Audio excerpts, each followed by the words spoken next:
Before we dive into today's episode, don't forget to check us out at bestyearever_pod on Instagram, bestyearever on YouTube and Blue Sky, or send us an email at bestyeareverpod@gmail.com. Also, don't forget to like, comment, rate, and subscribe on all your preferred podcast listening platforms. All right, let's start this shit. Hell yeah. Welcome to Best Year Ever, a movie podcast where each week, one movie at a time, we attempt to answer this very important question. Was 1999 the best year ever for movies? I'm your host, Casey Glenn, and with me is my co-host, the persistent, obsessive, and sometimes self-conscious, Jesus Gonzalez. Hi, Jesus. Hi, Casey. Self-conscious. Am I sometimes self-conscious? Hell yeah. Yes. Yeah, no. Wait, hold on. Hell yeah? Okay. All right, we're going to stop this podcast and we're going to start a new podcast about Casey Glenn psychoanalyzes Jesus Gonzalez. Because Are we shocked? Okay, self-conscious in themes related to this movie or just in general? Because that is just in general. Just in very general. Specific. Okay. Yes, in general, self-conscious. Because as you can hear from past episodes, my sexuality is I feel like I'm not I am self-conscious about it. I know what it is, not that I am secure about it. But when I hear self-conscious, I hear insecurity. And this movie is a lot about insecurity. But what movie are we talking about? Look at the segue. We are talking about Eyes Wide Shut. Woo! Oh, man. What a movie. What a movie. What a movie, indeed. I don't know. I still don't know how to feel about it. Usually, we watch these movies maybe a day before. And we have like a whole night to process it and all. Eurovision was last night, so I didn't do that. And I went bar hopping by myself since like 2 p.m. And I got home like at 3 a.m. So there's that. Yeah. You seem exhausted for me. As I'm saying this, you're exhausted now. I know. I'm like rubbing my eyes. So I watched it just before this recording. So it's very fresh, very fresh in my mind. Yes, I have so many thoughts and feelings about how I think you're thinking and feeling already. I really want to read your Letterboxd review, so let's do Letterboxd. Okay, perfect. So our very own Casey Glenn, I usually don't say the stars, but you gave it 4.5 stars, and there's a heart next to it. Political thing. This is what happens during the conclave. That's your review. So here's why it surprises me and it doesn't. The 4.5 stars surprises me. Why it doesn't is that you love Oscar bait movies, and both this one and the conclave feel like Oscar bait. So movies. I haven't seen the conclave. Oh, okay. You're gonna love it. Like it's all pretentious mind. Yeah. This was more so a joke playing on the fact that like even like conservative evangelicals hate Catholicism. Like they just think that it's practically witchcraft. They think it's like they're not weird wrong. Cult, it is. Right. And like they were like weird sex stuff is always happening in the Vatican. And so I was just like, this is the perfect opportunity to combine both worlds. Say something wrong because you haven't. Yeah. I had a couple of other ones, but that one got the most. I kind of want to see the rejections. There's one rejection that was like really bad. Or no, I didn't even write it out. I came up with it later. It was like Gaslight, Gatekeep, Girl Boss. And it was like different characters for each word. So obviously Nicole Kidman was Girl Boss. But anyway. Well, you want to see bad reviews. There's no party like a Didi party. Which, I think I'm talking about. There's just another one. Epstein, the movie. Do rich people really spend their Christmas like that? Yep, I'm pretty sure. Here's my thing about this movie. I'm going to get into a lot of this. So originally this movie is from a book and it takes place in the Victorian era. So there's a lot of Victorian era values around in the book. I haven't read the book. I just kind of learned this. So it makes sense why all the secrecy for a sex party in the Victorian era. Right now, and even in 1999, who fucking cares? Rich people are weird. They're going to have weird orgies with masks on. Who fucking cares? Nobody does. I agree. So like I feel like by the end, you don't know if there were just actually really secretive about it, or they were just fucking with Bill because they're bored. But maybe. There's not a lot of really great reviews. Looking at the reviews, there are like so many just like intellectual reviews. It's all very pretentious film. I know, right, Casey? These people that gave it 4 stars and a half. I know. Look, no, this movie fits in the class of movie that's like vibey. Like it's a vibes-based movie. It is a vibe, yeah. That's the reason why I love it so much. Is just like it's a gorgeous movie. It's beautiful. It is. I was talking to a friend while I was watching. Sorry, Casey, I have other friends. That's fine. And I told her this movie is both silly and beautiful. Yes. And she's like, yeah, I kind of like feel like it because it is very silly. Here's another review. A secret for a good marriage is microdosing, cheating on each other. The thought process to put all these words together and make a sentence out of it. Like this guy is not microdosing, it's macrodosing. Yeah, that's so funny. That was sort of related to one of my rejected reviews, which was this is why you don't get into marital tiffs while high. Was the other one. Yep. I don't do Letterboxd reviews. It's no reason, just laziness. But if I would, I feel like mine would be the most unbelievable thing about this movie was Tom Cruise's height. Oh yeah, that I think he like wore lifts. Height, but he was all over the place too. Yeah, like it was like sometimes he was Nicole Kidman's height. Sometimes he couldn't reach her, so he kissed her in the neck. I noticed that. It was ridiculous, especially at the last scene. But you know what? Let's get into the background of the movie. So, Eyes Wide Shut, with a budget of $65 million, box office of $162.1 million.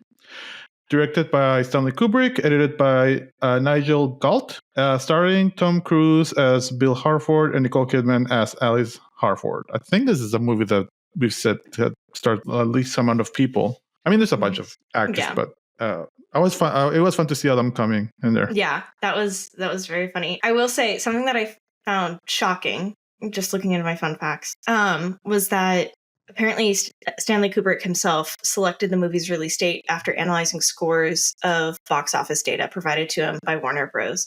And I was actually shocked by that. I almost couldn't believe it because I don't know that much about him. I know he's a fucking asshole. Or he was. He just seems like one of those people that's like, let art be art. Never look at the data. Just do the feels.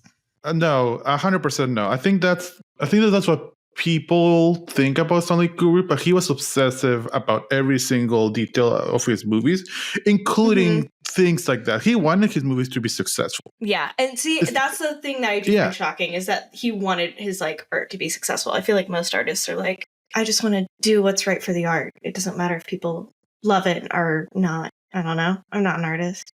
No, first of all, you are. You have done art. This is an art form. What we're doing, this is art. Okay. I was looking for something. Speaking of art. Okay, got it. All right. Let's start the movie. Oh, yes. Let's start it.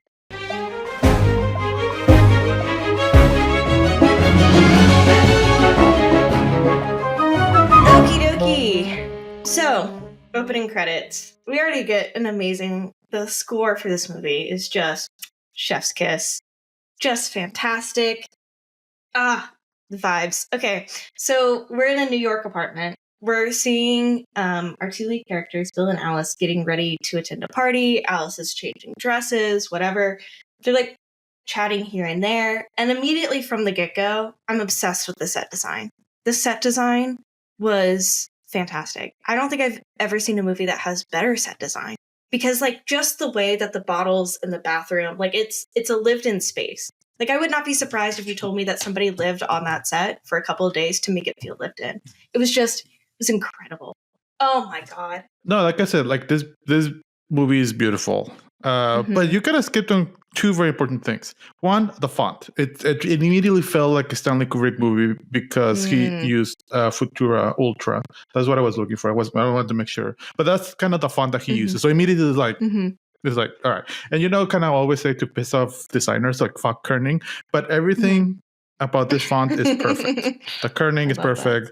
The way it's displayed. And then you immediately get Nicole Kidman's butt. Just boom, you get butt, and then you get more credits, and then you get the rest of the movie. But it's a great way of starting the movie. Yeah, so they're just getting ready to attend a party. You see them like leave their room and like they're just walking around this gorgeous apartment that apparently I guess is long based takes. off of long takes. But I think it's based off of an apartment that Stanley Kubrick grew up in, which is just I felt so sad because I was like, I want to give my kids this kind of like apartment, and I won't be able to do it. Too much money. Why not? No, too big. Why not? But all the paintings are just gorgeous. Did you see the cat painting in the hallway in the entry hallway? No, but okay, I'm yeah. I'm looking at it right now. It's right when they exit, right? Yeah, here. Oh, wait, no, I don't see it. Actually, I wonder if I can drop it in the chat. No, I can't. Oh, wait, no, maybe I can. So I told you I was gonna dunk on this movie because it is a very pretentious movie, but it is extremely beautiful. The apartment does seem lived in. It feels realistic, but it also feels it's hyper realism. Because everything feels like a stage. Like all of the colors are specific. There's a lot of reds. Everything feels like it has a meaning. And I don't know if it's because it's Kubrick and you kind of want to find a meaning on Kubrick movies, but it does feel like everything has a purpose. I agree. Oh my God, was it actually a painting of his own cat? Shut the fuck up. Sorry, probably. My God. It was his own cat. It was a painting of his own fucking cat. Are you kidding me? Are you going to become a Stanley Kubrick fan now? No, I'm truly glad that he is no longer walking, breathing, and living on this earth. Because how many movies of Stanley Kubrick have you watched? Just these two, like this one and The Shining. Yeah. I mean, what he did to Shelley Duvall, I think he can never be forgiven for that. So, I feel like I'm curious to see what you think of Clockwork Orange. Wait, did you see the links I put in the chat? I did. I saw the first one. Let me see a second. Such a great painting. Ugh. Oh, okay. Okay, gotcha. Who did that paint? Did he do the painting? No clue. Anyway, so we spent 10 minutes on the cat. I know, as we should. As we do. Yeah. But also Nicole Kidman's glasses. I wish I could wear glasses like that. They were just so beautiful. Nicole Kidman was just perfect in this movie to a very annoying degree. I feel like she was too perfect, but I guess that was the point. Like the whole point was that like she was too good for Bill or Tom Cruise. You know how I always have trouble remembering the names of characters? I did not have trouble remembering those names. Bill and Alice are most basic names ever. Yeah, that's fair. That's very fair. They're very like New York names, I feel like. It is, yeah. Yeah. But I do like how immediately Bill is dismissive of Alice. She's like, how to look? And then she's like, you look perfect, because she does. But he's not even looking at her. Yeah, and then she was like, glad you mentioned that, because it reminds me, she was like, did you give Roz the pager number or whatever? He was like, yeah, sure. Of course I did. And then he was like, what's the name of the babysitter again? And she goes, Roz. And so that was just also just fucking hysterical. Yeah. So they're walking down the hallway. They meet up with the babysitter. Their daughter asks to stay up and watch the Nutcracker. They say sure. And then they leave to go to this Christmas party at the Zigglers. Did I miss anything? No. I want to get to the party. Okay, perfect. So I'll mention one thing. Just one real quick thing. I did notice that every single Christmas tree, anywhere, it's very, very similar. Like was practically the same tree. Like the decoration was the same. The light, like Christmas lights were the same, but it varied if it was in like Bill's apartment or the mansion or in Domino's shitty apartment. Like the tree kind of morphed into each place, but we started at Bill's house, and it's a very standard tree, but it feels like it follows Bill throughout his adventure. Yeah, this is a Christmas movie. It is a Christmas movie. I think I'll watch it every Christmas But now because it's so, any like, other director, I would think, oh, they just went to the prop store and got the same lighting fixture for every tree, and they didn't really think about it. But being Stanley Kubrick, like, it was on purpose. Like 100%. It was like the Christmas ghost following Bill. Yeah. Everything is just a little bit uncanny throughout the course of this movie, especially like as it mirrors itself towards the end. So they go to this Christmas party, and I think Alice is like, why does he always invite us? Like, we don't know anybody else here. And it's just like, well, they just keep going. Also, crazy that when the babysitter was like, what time do you think you'll be back? She was like, 1 a.m. And I was like, y'all are staying out until 1 a.m.? That's crazy. You have a kid. I know, right? Tired? I know. Crazy. Yeah.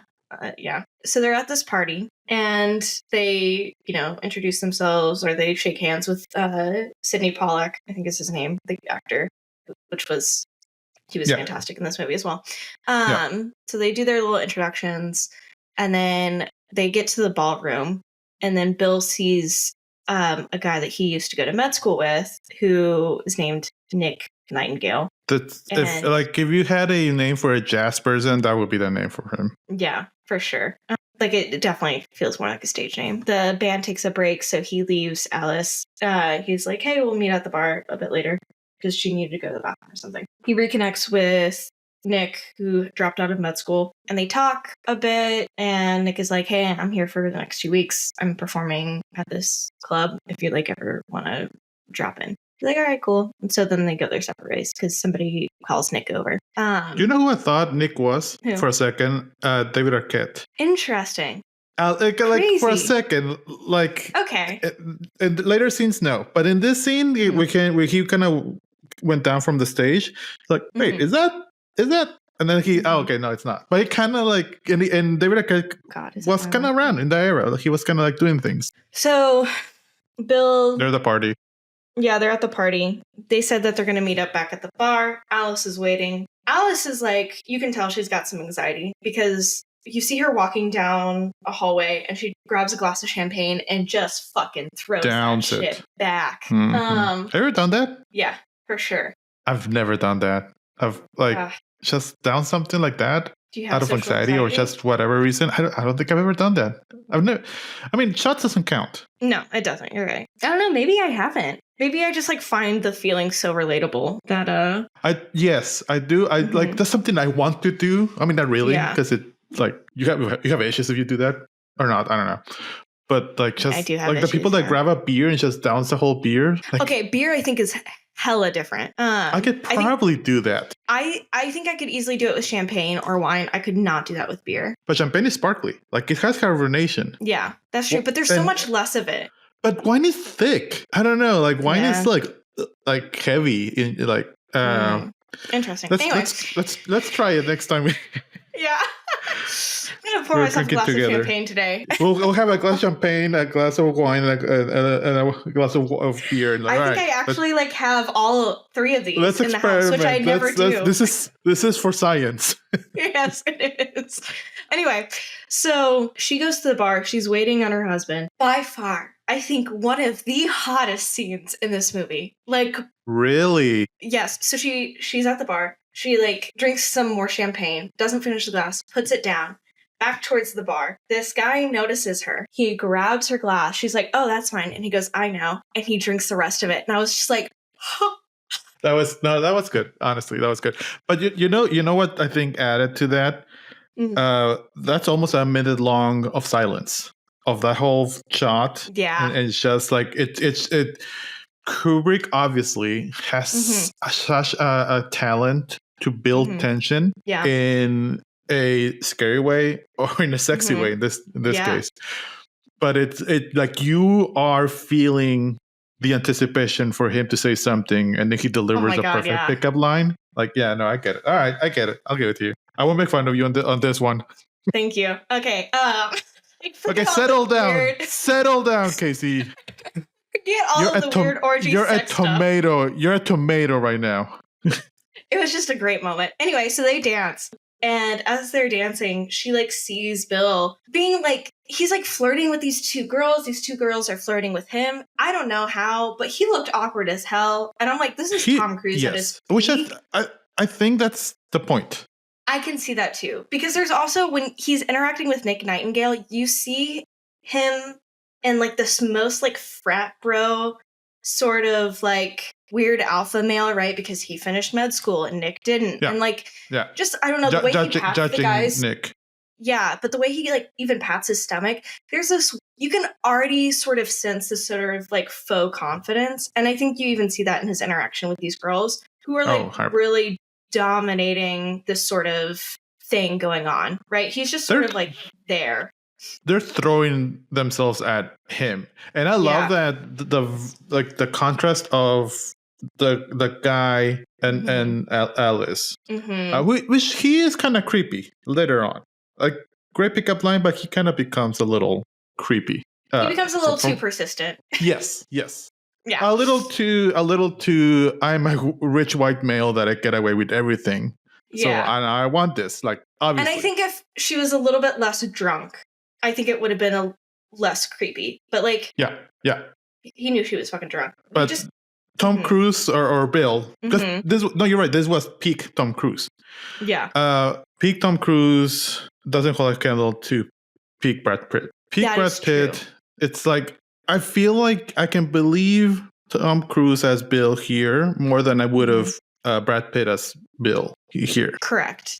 Yes. Like, Tom Cruise is good looking, but he's, although not in this movie for some reason, but he's kind of short. He's not super conventionally good looking. So I can see some of the insecurities. I wish they would have kept his height as a thing here. Like, I wish every woman would tower over him. It would have made this movie better. You know what's crazy is because apparently Harrison Ford was Kubrick's #1 pick for Bill. And I'm so glad that didn't work out. Yeah, no, I wouldn't believe that. There's something about, I mean, it would have been hot as fuck. But calm down. I saw your Letterboxd review of The Empire Strikes Back. How dare you? Harrison Ford is, he's something else. But you're not wrong, but how dare you?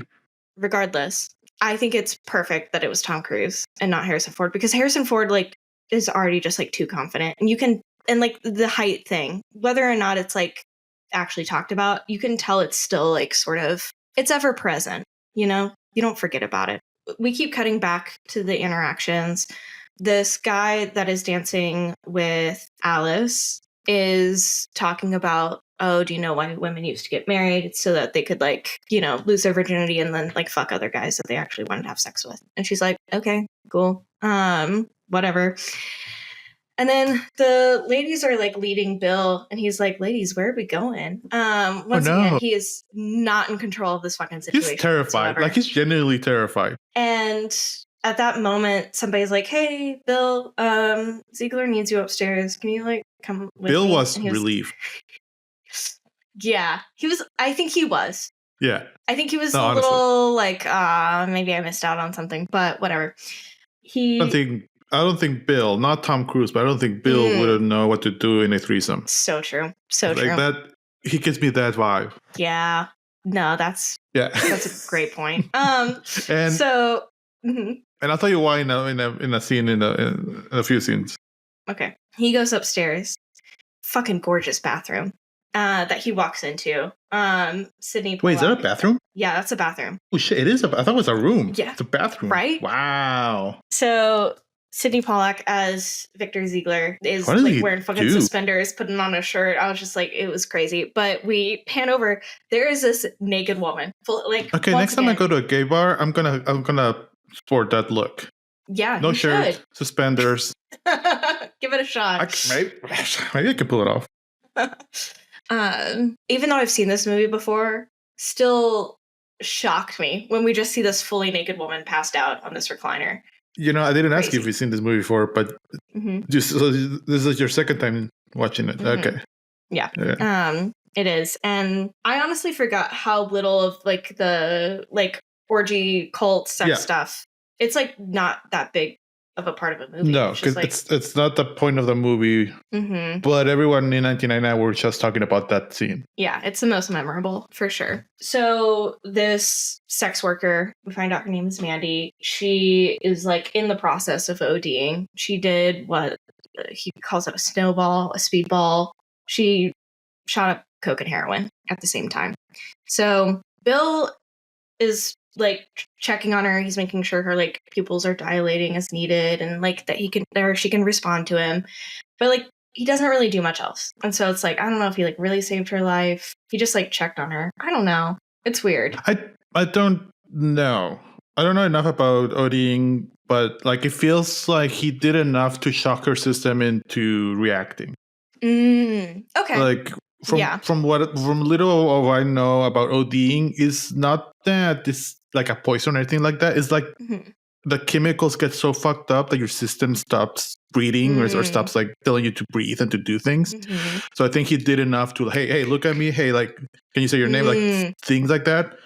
But again, I don't know enough. Future Jesus might do a little bit more research and tell me yes or no. But like that's what I got from this. Yeah. I mean, I'm not expecting him to carry around Narcan. You know what I'm saying? So, but like, you know. Was it around in 1999? I don't know. I don't know if they cared enough about addicts back then, to be honest with you. What I think I did like about this whole scenes, I'm just looking at the bathroom. That's a fucking... I want to poop in the bathroom. Can you imagine? What I like is that when Bill was rescuing the sex worker and doing the whole thing is when rich white dudes sweet talk stopped working with Alice. Like there was a parallel there in the scenes. Yeah. Oh, this is something I wanted to ask you. Do you feel like Bill treated Mandy with like complete like professionalism, or like do you think maybe he was distracted by the fact that she was just like fully naked in front of him? I don't think it mattered to him. Like and like because Alice later brings it on when the fight. But I truly, I mean, I gotta think doctors compartmentalize that way. Like I'm sure there's creepy doctors here and there. I mean, there are creepy doctors here and there. Yeah. But they can throw into jail. So I don't think Bill really does that because you can kind of see him in his eyes that he was immediately in doctor mode and on. Yeah. And like I'm doing my job. I'm here to save this woman. And then later he judged the hell out of what's his name, the friend Victor. He was a little judgy, but later on. But I don't think he got. What about you? Or why are you asking? Because I couldn't tell. I think I was just like being like just like too hyper aware of it, of like you know, suspicious. But I think it does play into the overall fact where, and we're about to get into this more thoroughly, but like when him and when Bill and Alice are fighting later, and she's like, "Do you really never think about your like patients that way?" And he's like, "No, I don't." Like I believe him more re-examining this scene, and I think it plays into his overall character of like, you know, he's saying like, "Oh, men are just sexual beings," and she's, you know, basically in their fight, she's like, "Well, women are too," and that like kind of shocks him because I think he believes in this idea of like, you know, men are just physical sexual beings or whatever. But I don't think he is. But I don't think he's realized that yet. He is sexual like, being, or that he is. I don't think I think in that conversation we learned that like maybe like Alice is more sexual than he is, because I think maybe he has just compartmentalized for so long and like he's not fitting this male idea or ideal of like, I don't know, wanting to fuck all the time. And he's always working, so I feel like some of it has bled into his personal life of like seeing bodies as bodies. And I will get into it more a little bit in the quick montage of their daily life, but I'm positive that he doesn't sexualize his patients, even that woman there, because when it's in the montage, there's a scene where he's examining a woman and she's completely naked, completely naked. And she's like, he's doing his doctor thing routine. And then the next doctor thing that we see him do is interacting with a kid, and it's in the same professional tone. And so I think Kubrick put those two scenes together to tell us, like, no, this is just a thing that's happening. Yeah. He doesn't have time to really sexualize women, because one minute he's going to be looking at this naked body, the next week he's going to be attending a kid. So it's not in his periphery, like in his mind at all during the work. The problem is that when he takes that to his personal life with Alice, and I think he takes her for granted. Like, I think that's more the problem than being sexual or not. I think he's like, yeah, you're my wife. Which all of this makes more sense if you think that this was based on a novel that was set in the Victorian era. Because a lot of these are Victorian values. Yeah, for sure. And I would have liked that. Well, I say that, but I was going to say I would have liked that this movie was set in the Victorian era, because I feel like the idea of a sexual woman in the Victorian era could be a little bit more fun. But that movie does exist. One of my friends that I did here, and we were drunk, and I just told him about the podcast, and we were going to watch Eyes Wide Shut, and he's like, "Oh yeah, there's a German movie, and the German movie is called what the book is called, and I'm not going to say this correctly, but it's called Traumnovelle."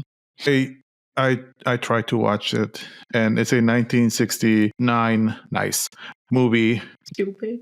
It's so boring. It's so slow. It's a German 1960s movie. Oh. So I couldn't. Like I kind of went like, and I kind of forwarded, and then like, all right, that's that scene. That's that scene. I could identify the scenes based on Eyes Wide Shut. But yeah, so it does exist. Mm-hmm. But anyway, Mandy wakes up and he's like, Mandy, you need to go to rehab, really. Like, I don't know, get your shit together. Ziggler is like, can I get her out of here? And he's like, what the fuck? No, dude, you got to keep her here for like another hour. You got to like, wait. Ziegler's not happy with this, but he's like, fine. I think Ziggler just got her out as soon as Bill left the room. Probably, honestly. Yeah. But downstairs while this is happening, the guy that Alice is dancing with, they've probably been dancing for like 30 minutes at the very least, if not more.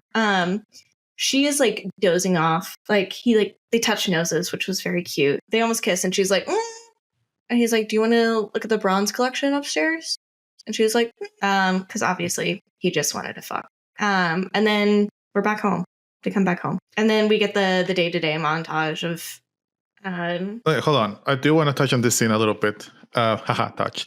This is why I say that I don't think Bill can handle a threesome. This might be revealing too much about myself. Maybe not. But I feel like the way either Bill or Tom Cruise grabbed either Alice or Nicole. This is the thing about this movie, and I think Kubrick did this on purpose. Like, Tom Cruise and Nicole were a couple during this time. So there's a blurred line there. And I don't know if like this is acting or this is how they actually are in real life. But the way he grabbed Alice's boob felt awkward to me. Felt like it's just a boobie. I'm going to grab it. So if he has issues with one boob or two boobs, what is he going to do with four? Like, he's just fair enough. Yeah. Well, I think once again, if this like is him being Bill, right? If this line is not as blurred as we possibly think it is, right? I think this goes. Maybe Bill just like doesn't fuck. I don't know. Like, maybe he's just yeah. He just has to do it because that's what is required of him. Yeah, exactly. At the end of the movie, we kind of maybe the lesson is that he needs to be more open, and because Alice wants him to.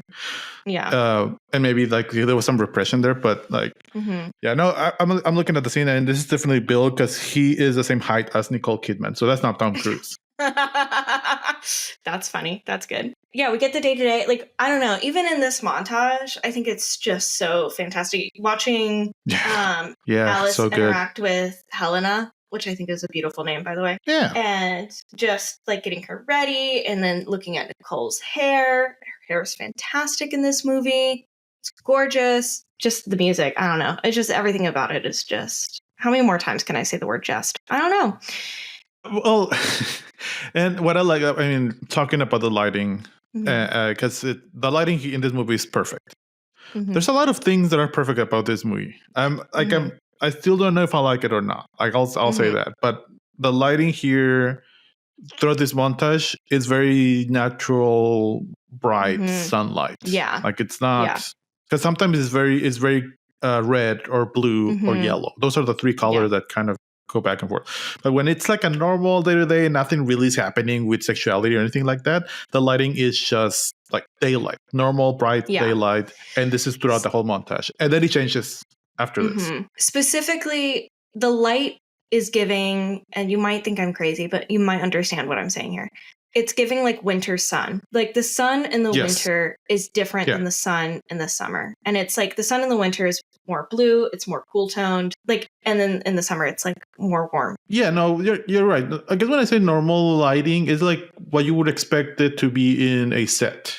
Or like a set that wants you to have a bright, a little bit of cool, but not too cool lighting. Because the rest of the scenes are very, very either yellow, red, or blue, or combination of. Especially like right after this, when they're smoking pot, they're smoking weed, and at night, like that whole scene plays with these three colors really well. It starts kind of in a yellow, and it goes to a little bit of red, and it goes a little bit of blue. But so I notice a contrast between those two scenes. Yeah. Also, the fact that they're doing this after staying out until 1 a.m. Crazy. Oh yeah, it's the next day, right? Yeah, just next day. And then towards the end of that day, Alice opens up the medicine cabinet. We see her grab some Band-Aids. I'm thinking maybe she has some blisters. I don't fucking know. Nah, homie. She's about to roll herself a joint. And I was like, yeah, my girl. I love to see it. Yeah. They both smoke a joint. And then they start having the most high fight of all time. Yeah. No, 100%. Once again, if they had this conversation not high, I don't think it would have been I don't think it would have spiraled. I think this was a very accurate high acting. Yes. I don't think we see that that much, but the way that Nicole is kind of slurring and very slow, that's I identify that. Also, by the way, Nicole looking gorgeous throughout this whole of course scene. Yeah, perfect, absolutely perfect, which is the point. And but I really like the fight. When I don't know about you, but anytime I've had a fight while high, I can barely remember what's happened.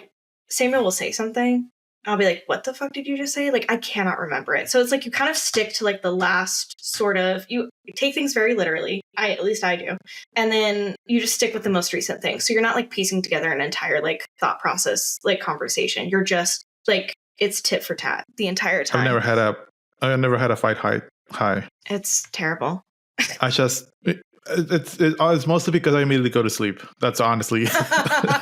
That's funny. Nina probably had fights with me high, and I was just probably sleeping. I don't know. Couldn't tell you. Oh, that's funny. But basically, they start getting into this conversation about, because she was talking about the guy, or she asked him first. She was like, "Did you fuck those two girls?" He goes, "No. Ziggler needed me for something. He's following HIPAA. He's not revealing any secrets here." Yeah. But he's like, "Yeah, Ziggler wasn't feeling well. He called me upstairs." And she was like, "Okay." She's like, "But this guy that I was dancing with, he definitely wanted to fuck me." And so then this conversation just spirals out of control. And then she tells him about when they were in Cape Cod. And it's interesting. Correct me if I'm wrong. But I don't think at any point when she's talking about this naval officer that she saw, because she says that he glanced at her and their eyes met for a moment. And in that moment, she would have left everything for him. And it's just but it's not a sexual fantasy. She doesn't talk about thinking about fucking him in that entire monologue, does she? No, you're right. I don't think she does. In my head, it is because of what later Bill imagines. Yeah. But she never explicitly states that it was a sexual fantasy. Because when she started telling him about the naval officer, first I thought she was going to confess that she cheated on him. Mm-hmm. That's kind of where my thought was, and then I was like, oh, it was a night stand with the officer or something. Mm-hmm. But no. So I already was thinking that. So maybe what I thought it was sexual, but no, you're right. I don't think she ever said anything she was just kind of you know what, I just was extremely attracted to this man. I wanted to leave everything behind as a fantasy, as an escapist fantasy. Yeah. While she's saying all this, or when she starts kind of saying all this, I think right before she starts saying all this, the framing is awesome, and this is when it plays with the colors, because We start in completely bathed in golden yellow. In this gold, that's the lighting. And then once the conversation and argument starts rearing up, you see the bathroom in complete blue in the background. So it's completely blue background in it's like a frame. You see it in the threshold of the door. And then once she starts getting more agitated, she starts getting closer to the blue bathroom, and she never really crosses it, but you can start seeing the separation of her. There's this still of her still in very much yellow lighting, but you see the high contrast of the blue background. Like it's fucking amazing. And then once she starts telling Bill about her fantasy with the naval officer, like she gets this giggle fit, and then she kind of dramatically falls and all that. She's still in the kind of yellowish golden lighting, but everything is very red. So it almost becomes like she's like completely like the red.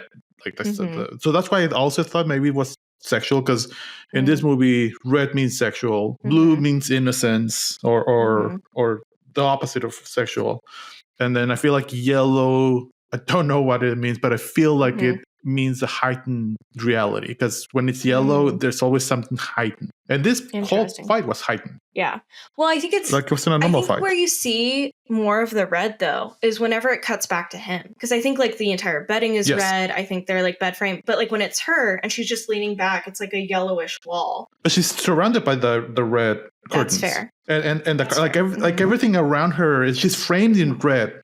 Yeah, like there's some real blue and the window, real like she's bathed in yellow because that's the lighting, but she's surrounded by red. That's kind of like has a meaning. Yeah. So she's, she basically tells him about this, and the entire time, like, she's also asking, like, do you not have like fantasies about like your patients? And he's like, no, the fuck. And then, the conversation also hits on like, no, you would never cheat on me because you're my wife. And then she's like, the fuck? And it just fucking spirals. Because I can see where Bill comes from of like trusting her. Because she does say something like, oh yeah, no, I trust you. You're my wife. He kind of says something like that, but he doesn't say it in the right way, because you very much understand that he's taking her for granted. Yes. Yeah. It's more so like, you wouldn't cheat on me because we are like in a legally binding contract with each other, rather than like, you wouldn't cheat on me because you love me and I love you. And like, we're in a great relationship. It's more so about that, the marriage aspect of it, which is crazy. But you can tell Bill is like shaken up by the fact that like she thought about leaving him and she thought about this naval officer. The whole just the camera lingering on Tom Cruise and barely moving, like I thought the movie was frozen for like a little bit, but that's pretty awesome. What breaks the tension here is that they get a phone call, and he answers it, and he learns that like one of his patients has died, and so he goes to the home. Which, now that I know that this was based in Victorian era, this makes a lot more sense. The fact that like he would get called to a home when somebody has just died, like, no, you're calling the ambulance to take away the body. Like, why are they calling him? So like, this makes a lot more sense. And I think that's why they make them ultra wealthy. Because you can kind of believe that a very wealthy person would have an on-call doctor. Yeah, for sure. Like maybe. So he's like, I gotta go. And she's like, okay. So he leaves. Homie's still probably a bit high. That sucks. That have to go to that's right. House. Yeah, I didn't think of that. So he gets there, and the daughter is really like shaken up. The daughter of his patient who died. She's really grieving. She kisses Bill and is like, I love you. I love you. And like, she just like keeps like saying it over and over again. I think at some point in the middle of this, no, she doesn't. Alice doesn't call Bill yet. No. Here. Yeah. The boyfriend comes in. Yeah, the boyfriend comes in. But beforehand, Bill is like, you're in a really bad place. You're not thinking straight. You gotta stop saying this shit. And she's like, no, but I love you. And one of the scenes that I watched in the German movie, again, I was kind of fast forwarding. Bill, or I don't know if his name is Bill I don't think it's Bill in the German movie, but Bill character, it seems, again, German, so, but it seems like he was interacting more with her in this scene. Like it felt like he's the one that touched her cheek, and so you feel like a little bit more two-sided. Because on this, and I hear, it felt very much one-sided. Like, that lady was like completely in her fantasy, and she's, I don't know, like she just saw Bill at his escape, I guess. But yeah, so he leaves once the boyfriend shows up, and he's walking around New York. By the way, when I saw the boyfriend again, Benedict Cumberbatch, for a split second, for like a split second, like no, it's not. That's crazy. As he's walking around, he meets this prostitute named Domino, a sex worker, and she flirts with him, and she's like, "You want to come inside?" And he's like, "Sure," because he's still shaken up by this whole interaction that he had with Alice earlier. It's so funny. The second like he gets to like her apartment building, he's like covering his nose. Apparently, it fucking smells there. Anytime he's in that building, he like covers his nose, which is crazy. But you also like. Outside, like she lives on the first floor, and like in that sort of like lobby entryway, like you see like a stroller like folded up against the wall, and then like when he comes here later, like you hear kids around. So it's an interesting sort of dynamic right in this apartment building. I wanted to touch real quick on these scenes because I feel like this is where the movie actually starts. Like before, this was like the prelude, and it was more like of the why this happened to Bill, like all of like the sex party and all the interaction. But like he starts his, like if it was a hero's quest, this would be the start of his hero's quest. Yeah, like the call was literally a call. So I think this is where it would start.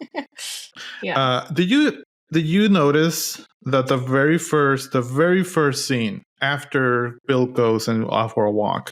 And he's kind of like shaking. He kind of does like a clap. The background is fake.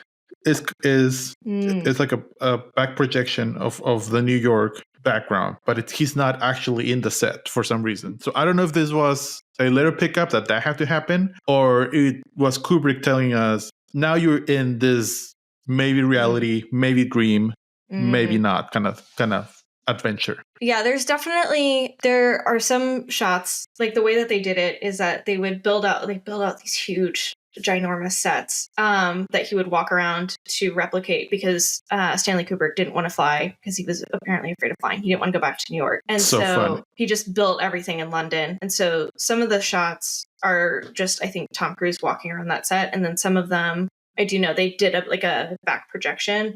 And Tom is just walking on a treadmill to like make up for the New York atmosphere. So they did a little bit of both. I don't know. Yeah, I mean, maybe it is for that reason, right? To get sort of that vibe. Yeah, maybe. And also before he meets with Domino, he encounters like a bunch of assholes. Oh my God, yeah. And that further emasculates Bill. Like that's like just adding on to him not feeling like a man, which is like the whole thing here. Yeah, they call him the F slur so many times. I totally forgot about this part in the movie, and so we got here, I was like, what the fuck is happening right now? Yeah. I looked this up because when I saw Domino, I had a thought, and kind of, sort of. But I saw her, and she reminded me of the sex workers scene of Blade Runner 2049. Mm-hmm. And I don't know if what's the name of the director, Villeneuve, that was a homage to this movie or not, but it felt like the wardrobe felt similar. I'm looking at it; it's not 1-to-1, but it's the same vibe. So I don't know if it was on purpose or not. Yeah, especially the hat. Yeah. Mm-hmm. So they're at Domino's apartment. We get a really great line from Bill where he's like, "So I guess we should discuss money," which I think is just very funny. Very awkward. By the way, very like, yeah. Yeah. The door of her apartment complex, red. There you go. He, like, as soon as like they kiss, he gets a phone call from Alice. He answers it. Homegirl is in the munchie phase of her being high because she's just eating these. Oh yeah, that's right. Yeah. And watching TV and smoking a cigarette and looking fucking amazing. And she's like, "Are you coming home?" He's like, it's gonna be a while. Like, we're waiting for more relatives. Obviously, he's lying to her. Duh. And then she's like, okay, well, I'm gonna go to bed. And he's like, okay. So she goes to bed. And he could have easily just stayed there and, like, stayed with Domino. But he didn't. He was like, okay, also, I guess I'll go. Domino's dress and general lighting of apartment, purple. I don't know what that means. I feel like it means something. But it's like, hey, it's red and blue combined. So like, and I don't think she's quite the perfect balance of sexuality and not. At least in the context of this movie. But yeah, I just wanted to point that out, that her apartment and her dress is purple. And also you see pretty much the same Christmas tree in this apartment, and it evolves in the later scene, and I'll point it out when we get later. I'm excited, but it looks shittier. It's like a shittier version of the previous Christmas tree, obviously. Yeah, for sure. Because I think you also see that Christmas tree in the bathroom that you didn't think was a bathroom. Yes. Because God, who the fuck has a Christmas tree in the bathroom? You know who? A fucking asshole. A rich asshole. That's who. Yeah, when you've bought too many Christmas trees. Bill is nice enough to pay Domino anyway. Thank God, he took her time. So she should get reimbursed. It's only fair. Bill's walking around New York again in a fucking daze, and he stumbles upon the club that Nick Nightingale, his former classmate, told him that he would be playing at. So he goes in. He catches the last 60 seconds of Nick's piano performance. Stanley Kubrick is in the background, just casually. Thankfully, he didn't do the Tarantino and he didn't give himself lines. He was just there. Or sucked on feet. Yes. Or talked about feet. Yeah. God, I can't stand when directors put themselves in their own movies. It's just so stupid. Even who's worse? And fucking. I was gonna Shyamalan or Quentin Tarantino. I don't know who's worse. Oh, they're both so bad. They're both so bad. So bad. But and they both think they're so good, and they're not. I know. So Nick comes over. They talk, and then Nick tells him that he has to go leave because he plays piano at this exclusive secret party. And he's like, yeah, shit's crazy. And Bill's like, what the fuck are you talking about? Are you pulling my leg right now? He's like, nah, they put a blindfold on me, but one time I saw too much. They got topless women. It's crazy. And it's all Bill needed to hear. Yeah, Bill is going through a whole phase right now. And Bill's like, I want to know more. He's like, but there's this whole password thing. Nick gets a call. He's trying to write down the password. Bill holds it steady for him. Password I love that. Yeah. It was that was good. Just the way you see his hand kind of come into frame. It was very nice. So classy. Good. Fucking Kubrick, man. I know. I think you're starting to like this movie more as we were talking about it. I know. I don't like it. So the password that Nick receives is Fidelio. What they're able, Bill's like, just tell me the address of where it's at. I'll go separately, whatever. So Nick tells him. Bill takes a taxi to the location, which I don't know where the fuck this place is. Actually, no, we're not there yet. He goes to the costume store. Yes. Important scene. Yes. Yeah. Very important scene. I almost forgot about this. I have a tiny little heartbreak on this, but I'll tell you later. I know. It's rough. Oh, I did. One of my other throwaway reviews was that the costume shop owner, Nandor from What We Do in the Shadows, was based off of the costume shop owner. Don't you dare compare Nandor to that asshole. I'm glad you didn't put that one. I would be so mad at you. Get to it, because I want to show you what I wrote. Yes, okay. So Nick tells Bill that he needs a whole costume and he needs a mask and all this other stuff. So Bill goes to the costume shop because, he's a doctor, he's well connected. He goes to a costume shop that his patient owns. He shows up, turns out his patient moved to Chicago, somebody else owns it now. The guy is named Mr. Milich. Is this the first time Bill fucking flashes his medical license like a goddamn? Yeah, he started doing it so much later on. Is he? Yeah. Do doctors do that? I feel like this is just an invented thing for this movie. Yeah. It was crazy. Just like a police badge. Just like I'm a doctor. Also, but I did feel like it played on his insecurities also. Yes. Like he needed absolutely proof to feel important. Mm-hmm. Look, I'm a doctor. Mm-hmm. It says it right here. Exactly. So this is the introduction of Mr. Milich. Mm-hmm. I immediately liked this character. Mm-hmm. I even wrote Mr. Milich heart. Aww. I was like, this is going to be so it. Sorry. And then a little bit later on when he yells at the creeps and like, mm-hmm. Yeah, Mr. Milich, yell at them. Mm-hmm. And then And then what happened in the later scene. But yeah, I know. I'm so sorry.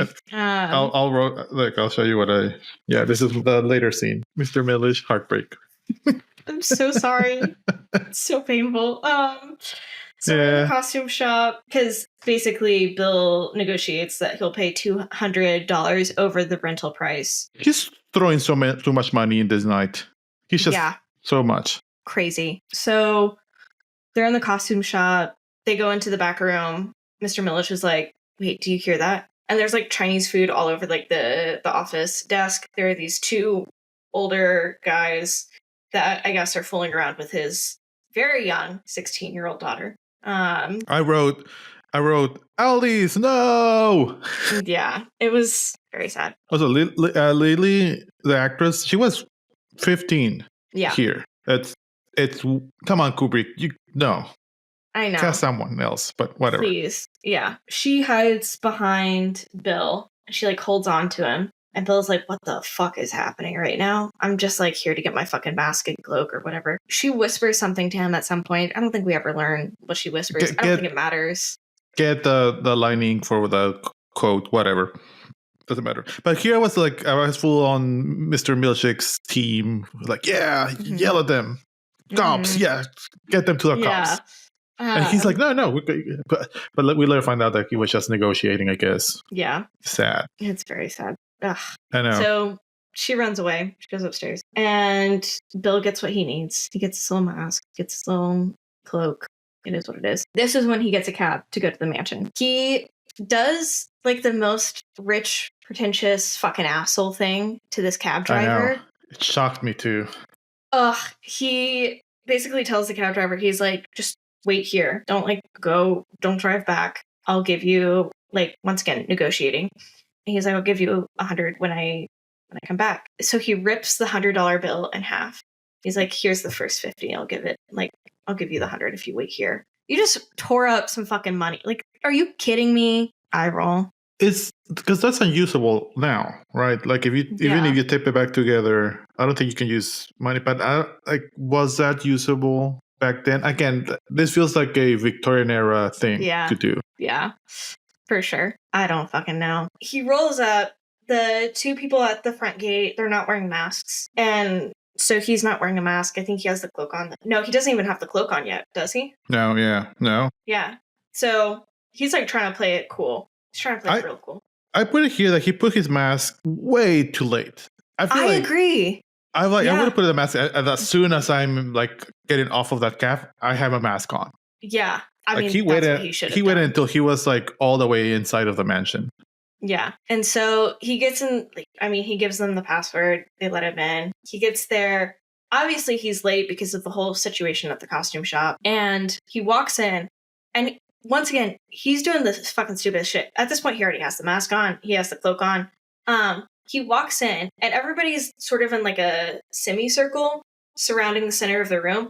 He walks in, and he does not try to get in any part of the semicircle. He's just standing in the middle, completely by himself. And it's you're not even trying to fucking blend in. Bill is not a smart person. And we later find out he's really not a smart person. Because he gets found out real quick.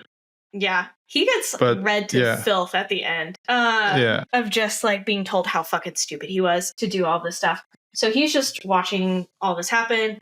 There are people wearing, of course, masks in a circle. There's a guy with a red cloak. And they're fucking swinging incense around. You see Nick playing the fucking organ piano thing. He's blindfolded, doesn't know what the fuck is going on. At some point, there are these two people up in the top that look down at Bill.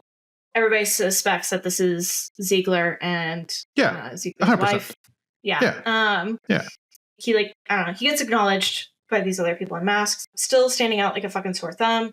He tries to play cool. He tries so hard. The people in the circle who are part of this ceremony, they all take their cloaks off. They're all just topless women.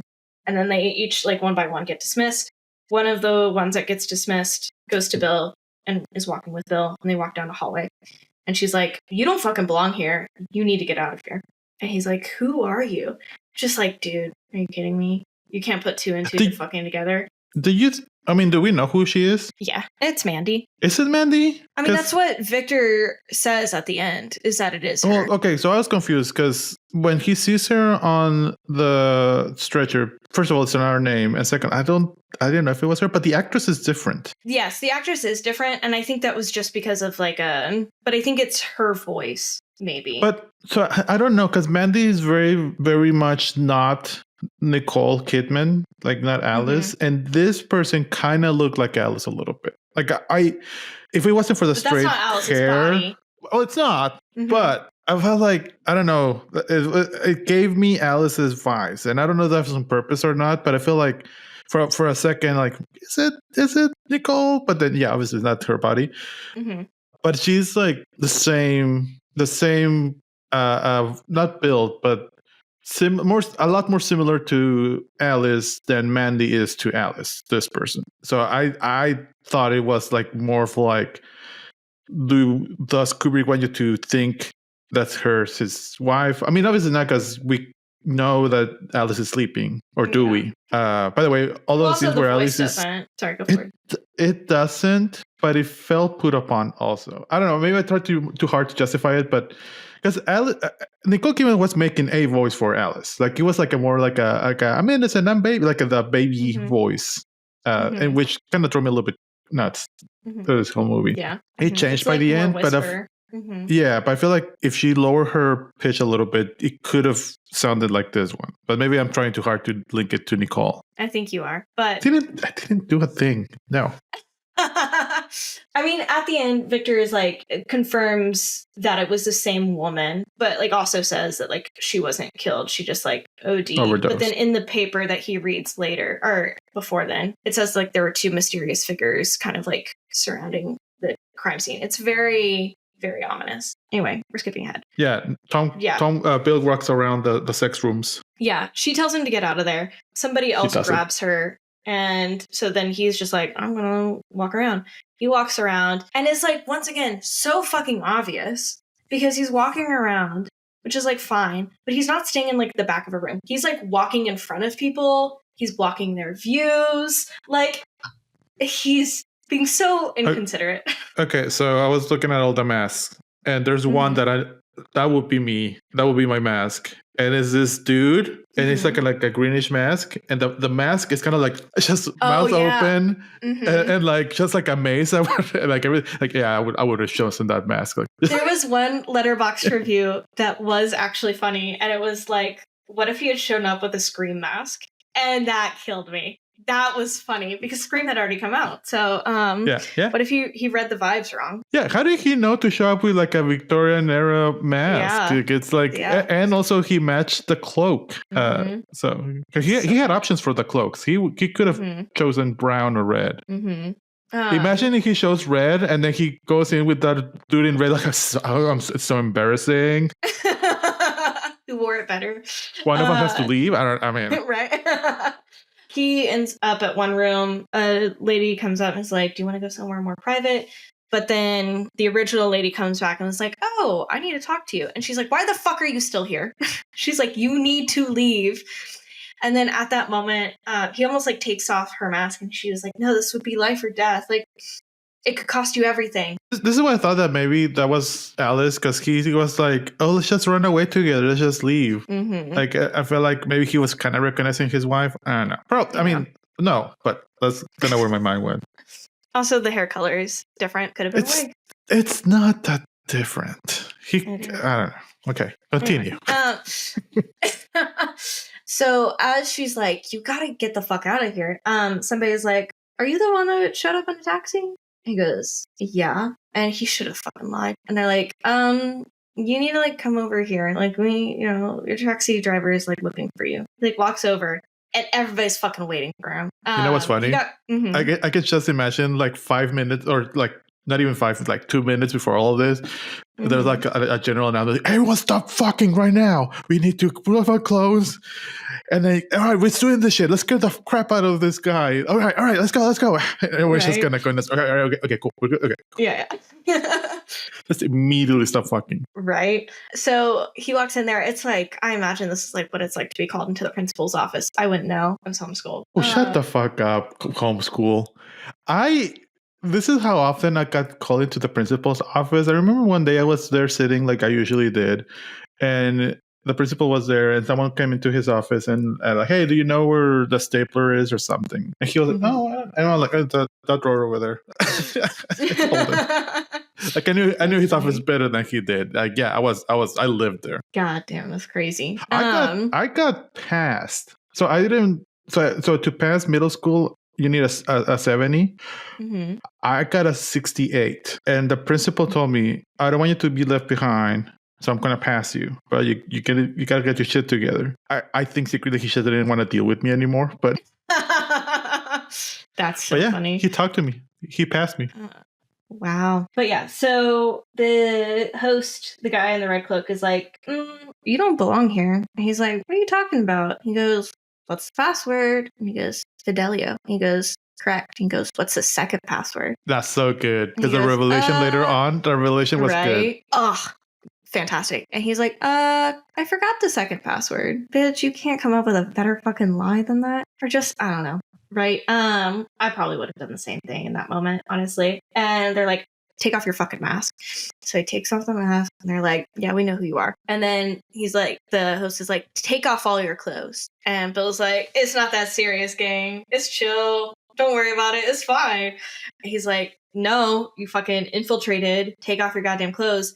And then this is why this movie does not get a full 5 stars. Number one, it's a little too slow for my taste. It's a vibes movie. It gets a little bit of a pass. Look, the pacing is too slow. This is a movie from the 60s. Like, I was making fun of the German movie from the 60s, but like this is a movie from Stanley Kubrick that he would have done in the 60s. This is not a movie from the 90s. This is a movie from the 60s. So I think the pacing, all of that feels very 60s to me. Yeah.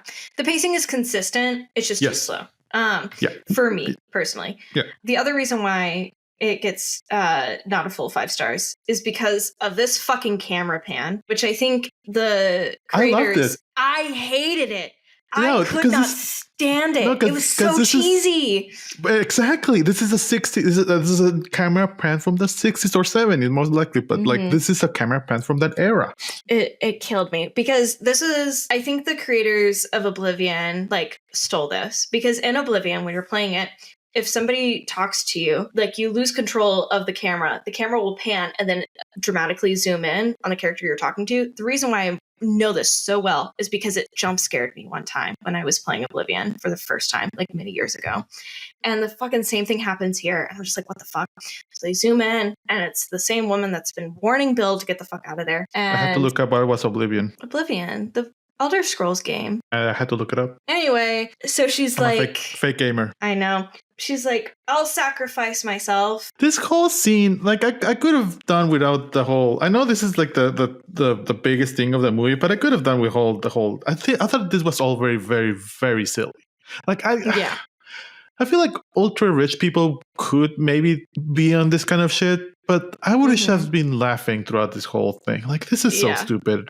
If you want an orgy, let's have an orgy. It's fine. Yeah. I don't need all the mask and stuff and the incense. And like, I would have just been snickering. They're poor, rich people. They are. This is way too dramatic. So she's like, take me instead. And they're like, are you sure? And she's like, yeah. And then do they talk again afterwards? She's like, does he not get to talk to her again after that? No, she's just they kind of take her and that's it. Yeah. And then cut to him getting back home. Yeah. At 4 a.m. in the morning. Mm-hmm. But he is told right there in that moment before they let him go that, like, hey, if you make any inquiries about this, like, there will be consequences, like, to you and your family. So they threaten him. They're like, don't fucking look into this. You've been, like, let off with a warning. That's not what he fucking does. Anyway, he gets home. He finds Alice sleeping, and then she laughs in her sleep.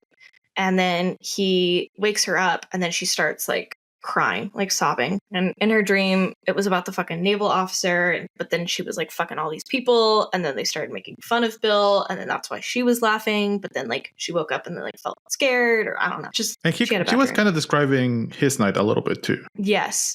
Yeah. And he's like really shaken up about this. Yeah. Again. And again, the lighting here is sorry? Because, she's thinking about the naval officer. Sorry, that's all I was saying. Yeah.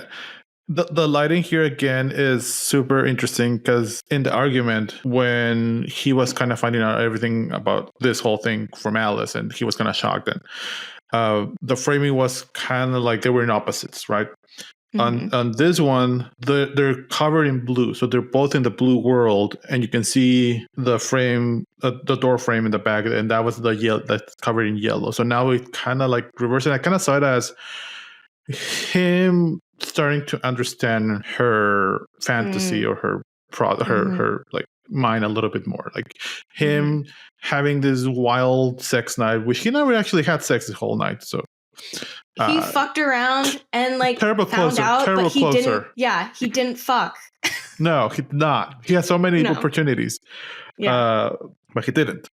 I guess he's dumb. He understood a little bit more his wife's sexuality, so I think that's why they're all in like the same blue light. Yeah, I don't know if blue signifies her and red signifies him, but I feel like them being in the same lighting is very intentional. I wonder if blue is like more of like a platonic, like maybe color. Yeah, because it's them talking as humans here. Yeah. Which, by the way, this whole movie, none of these people are real human beings. Nobody talks like this ever. No. No. Also, throughout the course of this movie, he keeps having these like random images, imagining his wife getting fucked by the naval officer. The naval officer that they picked, the guy that they casted, was gorgeous, so makes sense.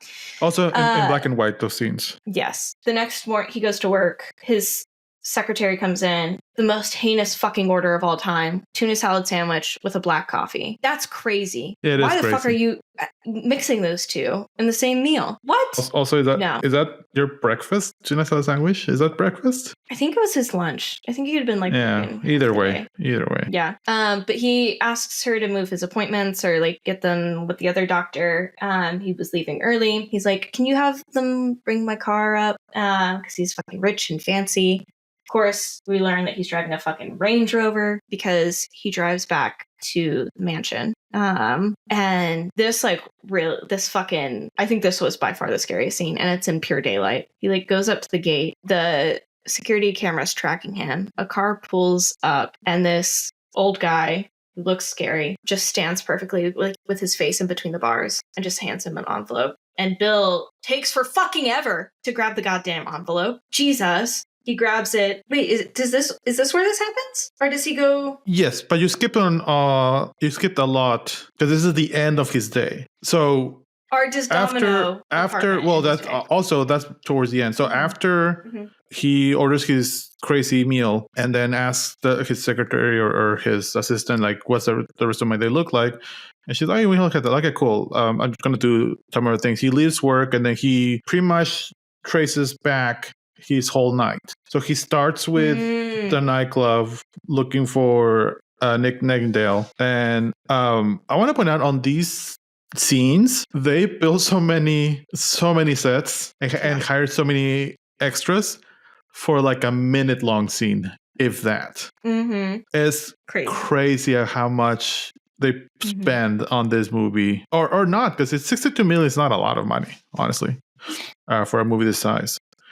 Also for a movie that was filmed for so long. I mean, it used to have the Guinness World Record for the longest filmed movie, which is nuts. But yeah, so he goes to the nightclub is closed, and it goes to the little dining cafe next door and asks for Nick and say, gets the hotel where Nick stays. And this is where we see Alan Cumming.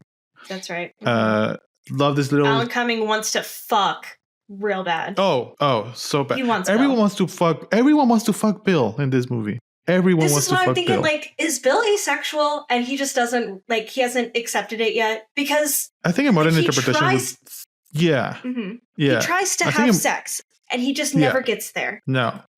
I think a modern interpretation would probably suggest that. I don't think in this context he's just insecure and repressed. Yeah.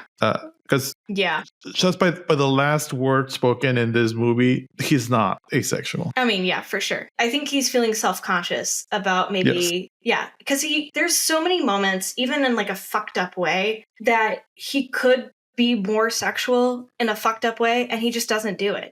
And it's like great that he doesn't fucking do it. Thank God. But the door was open. Yeah. He didn't so many it. times. Yes, you're right. So he does try to find Nick. He goes to the hotel. He gets Alan to like, I don't know. He gets the hotel guy to explain or to kind of walk through what happened. There was a bruise on Nick's face. He got escorted out by two guys. And they said that if Nick received anything, that they would like come pick it up later, I guess. Yeah. Yep. Basically, he gets an understanding that Nick got disappeared by these people. Yeah. And so and yeah. Dun dun dun. Well, or did he? Like, we don't really know. Yeah. He then goes to the costume shop, right? Yeah. Okay. This is where my heart was broken. Yeah. He's returning the stuff. He realizes that the mask isn't there. He pays a shit ton of money for the rental. We see the daughter come out of the office in her underwear again with a little non-existent robe on. The two Asian guys that were fucking her. Which, when that happened, I had to go back and see the cast to see if that was Mr. Milchick's daughter or Child Bride, which could have also been that. But it does his daughter. So we do find out that Mr. Milchick is pimping out his daughter. Yeah. And that's just like, ugh. Yeah. So sad. Especially like when he called her like a whore, like a few hours ago. He tells Bill that he's like, if you ever want to fuck her, let me know. And Bill's like, no, I'm good. Once again, opportunity. Thank God he doesn't take it. But the opportunity was technically there. So then... This is where we get to the mansion after this. Okay, yeah. So now he goes to the mansion. Fucking freaky scene. Guy's face perfectly in between bars. He gets a letter. He opens it. And they're like, this is your second warning. Don't fucking make inquiries, dipshit. Like, stop looking into this. Forget it existed. This is why I would have dropped a half a star for this movie. This scene. The letter had two widows. And if you don't know what a widow is, it's when in a sentence you have one word, just one word underneath. That's a big no-no for designers and advertising. Well, maybe they were implying that his wife was going to be a widow. No. Because why were there two widows? No. God, that's so funny. I was like, oh, God damn it, Kubrick. That's so disappointed. But at this point, does he go to Domino's apartment? Yes. He gets a call from, I think he gets a call from Alice or no, he goes to his house. And when he gets there, Alice and their daughter, they're like doing math problems or whatever, which I didn't understand what they were saying. I tried to solve the math problem, like, I can't get it. Because what always fucked me in math was the way they worded the problems. Oh yeah, no. And that was always like I was like, why is it so? It's not it's 2 + 2 = 4. Why is it worded this way? Yeah, why are we solving like a personal dilemma between these two individuals? But Bill's still kind of thinking of his wife and the naval officer. Mm-hmm. Yeah. This is crazy because it's not crazy. I don't know why I said that word. Bill just keeps ordering beer. And that is nuts to me. That is crazy to me. Bill does not seem like a beer guy. He drinks beer when he goes home. When he goes to the nightclub to see Nick, he ordered a beer. But not a beer kind of guy. No, that's not a beer buddy. This is a beer buddy. That's not a beer buddy. Yeah, that's like a gin and tonic. Don't agree too quick to that one. Sorry. That's a Tom Collins kind of guy, you know? Thank you. He's not over here drinking fucking PBR, but he is. I don't think he actually drank a PBR, but still, I think it's very weird that he's drinking. That he's drinking beers, except for one scene later. Anyway, that night, I think he leaves again because he like sees his wife and I don't know, he's still triggered and shaken up. He goes to Domino's apartment. Once again, he like covers his fucking nose because I guess it smells bad. I don't know why that's something that they're trying to convey. Her roommate is there. She wasn't there the night before. I guess he just automatically assumes that the roommate is also a sex worker, which might not be the case. Anyway, No, I don't know if he was expecting to pay her, because she kind of came on to him a little bit, and he also like, there was something there. I don't know if it was like, oh, I'm gonna pay you after this, but I thought it was Domino and with a ponytail for 1 second too. That's so funny. I feel like all of the actors here look too similar to other actors. I don't know. Maybe it's just me.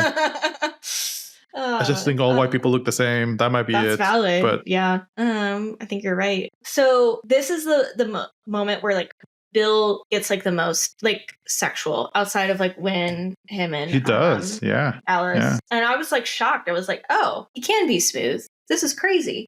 She stops him and she's like, I gotta let you know, because I don't think she realizes that they didn't sleep together the night before. But she's like, I have to tell you, Domino just got tested. She has HIV. And he is very shaken up about this. And he's like, okay, I'm going to head out. And she kind of seems surprised. But so he leaves, right? That door is closed now. He's walking around and he realizes that he's getting followed. Also a very terrifying scene. I thought the tension was really great. He like rounds a corner and the guy just like suddenly pops out from a corner and it's just like, oh my God. Also, the guy looked really creepy. Yes, the guy looked incredibly creepy. One thing I want to note also, going back to when he goes back to the mansion, I want to make it very clear that he was only at the mansion gate for like maybe 30 seconds to a minute. And when they like drive up to him, the letter he got was not handwritten. It was printed. So they were like ready for him to come back and look into this, which is crazy. They knew that like Bill was way too curious for his own good. So he's getting followed. He goes to a newspaper stand, buys a newspaper. I believe it was the New York Post. And the guy, they acknowledge each other and the guy just like walks away. And the way he walks away, very creepy. He like is looking at Bill the entire time and just walks past and disappears. Sorry, Obviously, if you saw me looking at other things during my dinosaur, I was looking at Tom Cruise's height versus that actress Sally's height. They are about the same height. Like, it's all right. So there was an apple boxes there. They're okay. But I feel like I think he probably did have to wear lifts in his shoes though. Like for me. Also, it says that Tom Cruise is 5'7". I don't think he's 5'7". I think he's shorter. I'm 5'11". Like, I'm pretty sure I'm way taller than Tom Cruise. Yeah, probably. Anyway, he buys a newspaper. He goes into a cafe. This cafe looks fucking adorable. Oh my God. I wanted to be there so bad. Okay, so I wrote that down too, because I'm like, and this is a built set. So I'm like, they built this whole fucking set. It looks amazing. I want to go to this cafe. I'm pretty sure I was there yesterday. And for like a minute-long scene, maybe. Yeah. I thought it was going to be an important scene. Yeah, I wanted to live in New York in that moment, and I don't ever want to live in New York. But in that moment, it almost convinced me. So that because it was so perfect, right? It's just such a cute little cafe. It was. It is. But when he was reading the different time, sorry. Yeah, no. It's no. I did go to a little bar, a pub, because it looks like a pub. It looks like a European pub. Like if you come to Europe, you'll see things like that. And I went to an Irish pub yesterday. I had a Guinness for the first time in a while. It was delicious. It was amazing. And the bar was called Molly Malone's. If you don't know this, Molly Malone's is a very common Irish pub name. Like, you've seen a Molly Malone somewhere. But it kind of looked like that. So it had that feeling. So that's why I thought this bar is going to be important. But no, we've been talking about this little bar longer than it was on screen. For sure. Yeah. And also, this is something else. This movie just kind of like makes me feel, which is I became an adult. Like, I turned 21 in 2020, right? I became an adult in like a post-COVID Okay, so two different states, because you became 21, yes. You became an adult, debatable. Yeah, fair enough. But I like don't know this 24/7 world like that he is living in. This is like the idea that he's just like walking around and things are open. Crazy to me. I feel like you live in places where that doesn't exist. Like, if you live in New York, that exists. Like, here, it kind of exists. Juarez, even, it kind of exists too. Like, I was up in Juarez like 3, 4 a.m. in the morning in places. And like, even when I lived in Chicago, we lived close to like the business center. And so everything closed, right? Because it was for people during like the workday. Yeah. And so, every time I visit Chicago, I feel like everything closes at 9 p.m. Like, yeah. I don't know. Exactly. Like, especially in the downtown area. And so I think that's also something that I really loved about this cafe. Just like being there at like 3 a.m. I'm just like, oh, I'm going to do that. You say that. So I don't think you would stay up at 3 a.m. No, I don't think I would either. But, you know, knowing that it exists When out you there, when you visit Europe, when you go to Europe, and let's say we just meet up in London or somewhere where it's like that, I will make you stay up at that till like 4 a.m. in the morning. I will start shaking you. But it reminds me of you wanted this, right? Just fucking shooting me up with Coke to stay awake. You can do that. I'll give you permission. I've never done Coke in my life. I haven't either. It reminds me of the... I know you haven't, you dork. I know. Yeah. The one time I went to Vegas. Vegas is like I feel like one of the only places that has truly remained 24/7 in a post-COVID world. But Vegas is Disneyland. Like, it's not real. This is real. Like, this feels more real. But Vegas the idea of like kind of like this limerence of like time is not real, like sort of vibe. I'm sorry, this what? Time is sort of not real vibe. No, the limerence. Yeah. Yeah. Are you making fun of me for using the term limerence? It's a nice word. Thank you. It's a very smart word. Congratulations. Thank you. My pinky's up. But yeah, is it a dream? We don't know. That's the vibe. Yeah. That's all the right. vibe of this movie. Let's move on from this part. Oh yeah. He's reading the paper, and it's this article about how this former New York beauty pageant queen OD'd, and the name is Amanda, which, you know, Mandy is short for Amanda. And I think the paper also talks about some what? I just got it. You didn't do that. In my head was like, I was like, why is Casey saying they're the same person? Mandy is a different name than Amanda. I even said that when I was arguing against it. I even said it. It's a different name. Amanda. It's a different name than Mandy. Duh. Subconsciously, like, I knew that I had to explain that to you without like even realizing it. Well, okay, Mr. Smarty Pants. Something that you probably didn't notice, but I did. At the front page of the paper, when he kind of brings it up, big bold letters says "Lucky to be alive." Yeah. Get it? Also, apparently, Kubrick had that like paper like printed out in different languages for when it was released in different countries. I thought that was like a little bit of a jerk off move. Like, be fucking for real. Like, okay. Well, talk about pandering. I mean, they would have done this digitally now, but I guess so. The Tom Cruise had to do this thing like a bunch of times. I kind of like. I kind of like. Oh, do I like Kubrick now? Do I like Kubrick? I don't want to. So he's shocked. He read the newspaper. He's shaken up. Is it at this point, or is it the next morning that he gets a call to go to Ziggler? No, he goes to visit Amanda or Mandy, as we now know, to the hospital. Yeah, and he shows off his fucking badge again, his medical badge. This is one of those moments. Yet again, he goes to the hospital. He goes down to the morgue. They pull out her body. This is one of those moments, yet again, where he could have crossed a line and he didn't. Because he kind of like leans over her like he's about to kiss her. Yeah. It was a little weird. Stops. Yeah. I think this proves the point that he really does compartmentalize, separate his sexual feelings with his naked patients. Because you asked me earlier if when he saw Mandy naked, was that distracted to him? But it really wasn't, because I feel like if he was distracted by her body, he would have recognized her in a mask even during the ball. Like he probably like I know those nipples. That's but he was very valid. But he was so on her, just trying to keep her alive, that he didn't even like register that. So I feel like this kind of proves that. I agree. This is like the moment you see the most amount of like humanity in Bill, because he starts crying. Wait, does he really, or does he start crying until he tears up? Yeah, you're right. Yeah. He's emotional. This whole hallway, I'm looking at the hospital hallway, and it feels like, I don't know if it feels like an homage to Kubrick's past movies, to all of them. Like it feels there's a little bit of a Shining, there's a little bit of Clockwork Orange, there's a little bit of 2001, and I don't know, I'm like stretching to get that reference, but there's a lot of paintings and color blocking that feels very 60s, but very much they feel like they're referencing something. And to me, it might be referencing his past movies.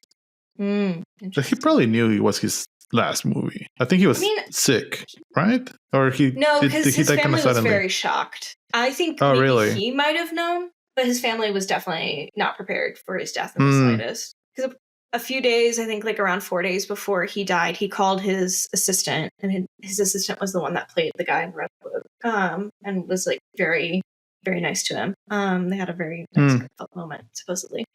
They knew that he was exhausted and like fatigued, but I think that was the only sort of sign that they had to his like impending heart attack. But yeah, I think it took him out. Anyway. But he gets a call after this. Yeah, he gets a call. He shows up to Ziegler's fucking fantastic office, by the way. If you told me that this was a bathroom, I would have believed you now. Fair enough. Just, yeah, the pool table, his like bar cart is not a cart. It's a glass dining room table with just a shit ton of bottles. And it's messy, but in a very classy way. And it's insane. This is a house that is not in New York, right? Like, this is something in Victorian era London more than, like, Yeah, probably. I don't know, maybe, but I don't know if this exists in New York. God, I mean, you would have to make a shit ton, like just an ungodly amount of money for that to exist in New York.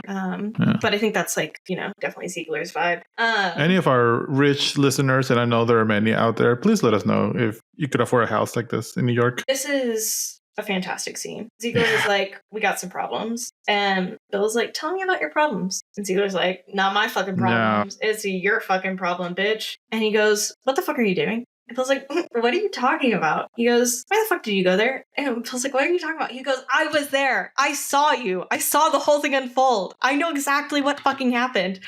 And Bill finally is like, okay, you caught me. And basically, Ziegler explains the whole thing, like how they realized it wasn't him. We get the awesome line of like, was it because they didn't know the second password? And he's like, it was a trick. There was no second password. Yeah. And I'm like, that's also, so fantastic. It's like, also, you fucking left the rental receipt in your goddamn coat pocket. So dumb. And you took a taxi and everybody else is taking goddamn limos. Just reads him to Bill. So dumb. Yeah. I was wondering at the beginning of the movie, why get Sidney Pollack for this? Like, he's just going to be there for like a few seconds. Like, this scene is why. That this scene is like, is to your point, a very slow scene. The camera just lingers so much on both Sidney and Tom Cruise for times. Very few cuts, but very few movement also. Like, they're mostly just standing. Yeah. And it's so interesting. It's so good. Yeah. So the way that this like revelation unfolds, I think, is very organic because Ziegler is only like providing answers when asked questions. He's not like being like, here's everything that happened. It's not like a storybook sort of. It wasn't villain monologue from Sleepy Hollow. No, like, not in the slightest. It could have been that, and it wasn't. And so, obviously Bill asks about Nick, and he was like, yeah, they roughed him up a bit. He doesn't even say that. He was like, he's back home with Mrs. Nick. He's probably like he's probably fucking her brains out. And he's like, but the bruise on his face. And he was like, well, they probably roughed him up a bit. And he goes, well, then what about the woman that saved my life? And, then he like sort of explains that like, no, there wasn't anything fishy about that. He goes, but she overdosed. And he was like, yeah, she overdosed. You knew she was a druggie. Like, just this, he's the gaslight gatekeep girl boss. So you don't believe Ziegler at all? I don't. And actually, while we're here, I'm going to like look up the article that, Bill reads about the girl that died, because I think that does reveal some stuff. Because I think the way that the paper describes it is very different than... Yeah, because he said like, oh yeah, they found the door locked, blah, blah. Oh yeah. Workers at the Florence, hotel told police she had not been seen since 4 a.m. When she returned to the hotel, accompanied by 2 men, the staff said the men seemed to be holding a giggly Amanda upright as they brought her into the posh hotel. Police have been unable to locate the 2 men, but a police spokesman said they did not suspect foul play. Okay. They could have just dropped her off. So it could be true. Like it could have been like with Nick. They just, you have mean-looking people to escort people because they need to like look like they're mean. Yeah, I mean, it's possible. It's ambiguous, and I think it's meant to be ambiguous.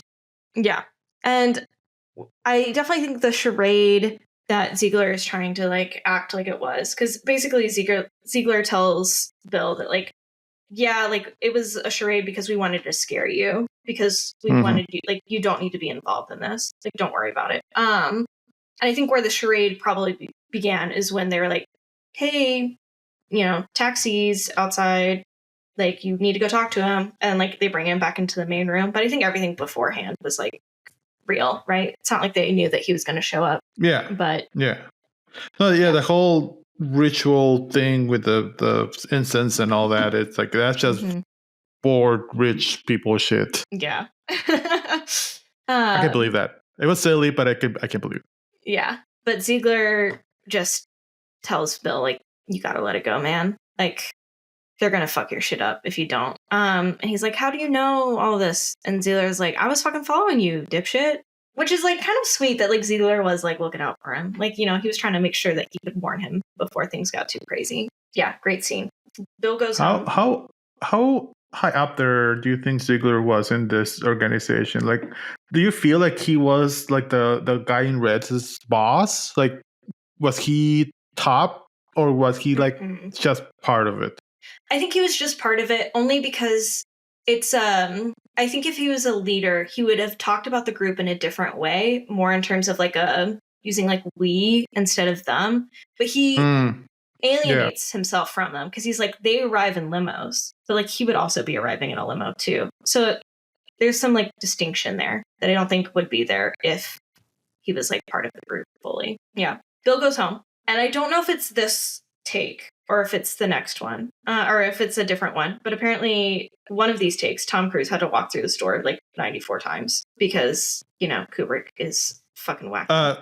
The Christmas store? No, not the Christmas store. When he comes home from Ziegler's apartment and he walks in the bedroom and the mask is on the pillow. Oh, okay. Oh, the door. Oh, yeah. Okay, gotcha. Yeah. But yeah, it cuts to like it's like almost like a jump cut. Well, it is a jump cut to they do the mask on the pillow. Yeah, they do the pan and quick zoom. Yeah, and it's fucking extra as hell. Which and you hate. Yeah, I fucking hated it. But this is the second and the last time that they do it, so they only do it twice. Homie is shaken up to his core. Remember, this is the last time we see the Christmas tree, and then he turns it off. So I feel like. Oh yeah. Before he gets back. That means like oh yeah, this night is off. Like the Christmas tree would stop following me. Oh, I forgot to mention when Bill goes back to Domino's apartment and is there with the roommate. The Christmas tree that we saw before, it's broken now. Like it has like the Charlie Brown sad top, and then it's like so something happened between those like those two nights. It's still like the shitty tree was now shittier, even. Wow. Yeah. But yeah, this is where like the ending of the Christmas tree spirit happens. Because that's the dream is gone. He's waking up now. Yeah. So he walks into the room. We get the fucking camera thing. He sees the mask. He is freaking out. He like starts sobbing. Alice wakes up. And she comforts him. And I was shocked. I truly thought, because anytime Cruise was in a scene with Nicole, I thought the acting was spectacular. Anytime he was not in a scene with Nicole Kidman, his acting. It dropped. Yeah.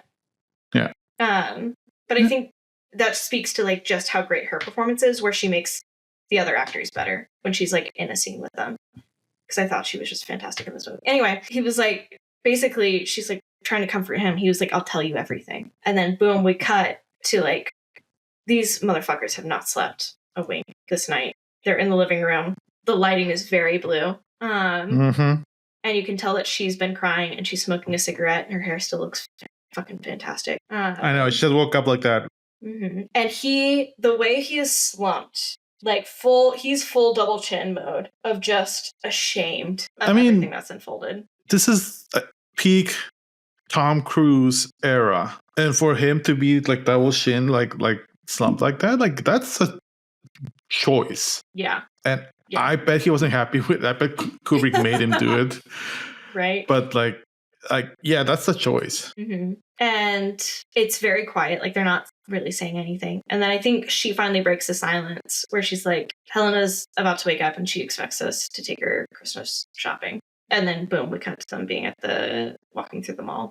And they're doing the thing where like you can tell that they're fighting, but they're trying to like keep a face in front of their kid. It's running around the store, wanting Santa to buy her a huge ass fucking teddy bear. And they're sort of talking, but they're not really talking about anything. I can't even remember like what they're talking about. So I pull up the script. Oh yeah.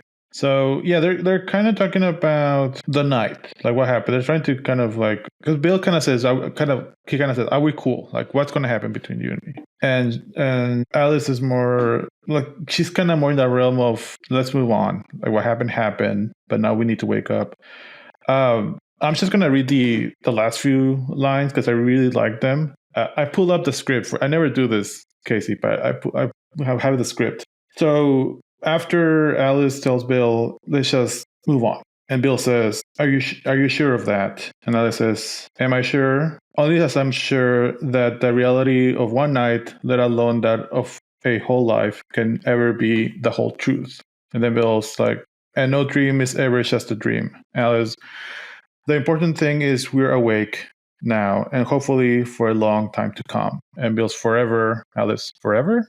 Bill's forever. And Alice, let's not use that word. It frightens me, which I really like that because that means let's not take each other for granted anymore. Let's work on us constantly. And she's like, but I do love you. And you know there is something very important we need to do as soon as possible. And Bill's like, what is that? I was like, fuck. Cut to black. Mm-hmm.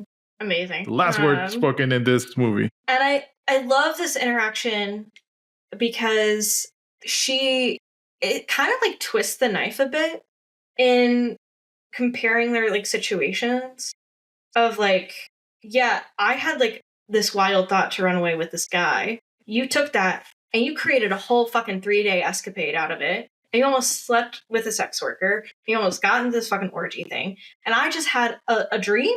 Are you fucking kidding me? Like, just like, you freaked out. Those sort of things are not comparable. No, they are not the same. But he tries to be like, well, a dream isn't just a dream. So, so you can tell like they're Which is feel like a very man from the 90s thing to say. Yeah, yeah. Like, sure, it's true. A dream is not just a dream.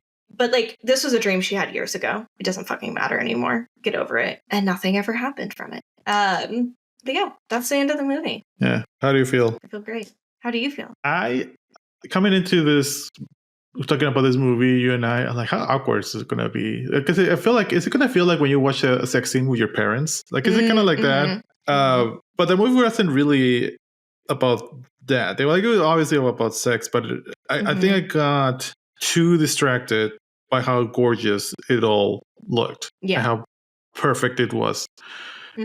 A lesser director would have made what I kind of attempted to watch on YouTube, the German movie, yeah, I kind of get it, but it's kind of boring. So I hate that. I enjoyed this movie more than I thought I would. Haha, it is a movie. Yeah, sorry, go for it. No. I was just gonna say I came in fully like I'm not gonna give it a best year ever, but now I don't know. You might find out. I think this movie is very interesting because I think it's accurate to this idea of like, right? Everybody comes out of this movie just like talking about like it's a sex movie. It's like softcore, like that's like the treatment that it gets. And there's like it's not. But like that's the thing about sex, right? Is like you talk about it so much more than it probably actually happens. It's not even a sexy movie. Like I fully thought this is gonna be a sexy movie, and it's only not. sexy because Nicole Kidman. It's not even. That's it. Nicole Kidman is in that Ghost movie, and it's sexy because Nicole Kidman's in that Ghost movie. Like, but yeah, no, it's really not. Like I thought it was gonna be a horny movie. It's not even a horny movie. No. Like it's But I'm a Cheerleader is a way hornier movie than this one. Way, For sure. way hornier. Yeah. But yeah, no, I really like it. All right, let's do awards. Yeah. We have 3 awards. We have Best Actor Ever, Worst Actor Ever, and Best Scene Ever. Casey, who is your Best Actor Ever? Nicole Kidman. Yes. I'm going to give it to Tom Cruise. Shut up. No way. Yes. That's crazy. Yes. No, it's not, because I feel like if I could, I mean, I already did it for Andy Kaufman, but like Nicole Kidman and Tom Cruise together, like I think that's the best actor. Mm-hmm. But I really like Tom Cruise because it really was in that direction of Kubrick. Kubrick made Tom Cruise a good actor in this movie. He didn't have when Tom Cruise cries or he makes an intense face, it's a very specific Tom Cruise intense face. Is that, you know, that Tom Cruise run when he's running and he kind of looks at the camera like, or gosh, that's the intention. He never did this face. He never did. If someone else was directing Tom Cruise on the scene where Nicole Kidman is telling her fantasy, he would have like start shaking a little bit, start like swelling up on the, like Tom Cruise does in all of his movies. He stood perfectly still, but you can still see his emotions. So I think for this movie, Tom Cruise was the best actor ever because of Kubrick. Okay. Nicole Kidman annoyed me. Her baby voice at the beginning of the movie. She was annoying to me. I know. Damn. I'm sorry. Wow. All right. Noted. Worst actor ever. Todd Field as Nick Nightingale. He felt like he was like implanted, and like you knew that he was in a Stanley Kubrick movie. Yeah.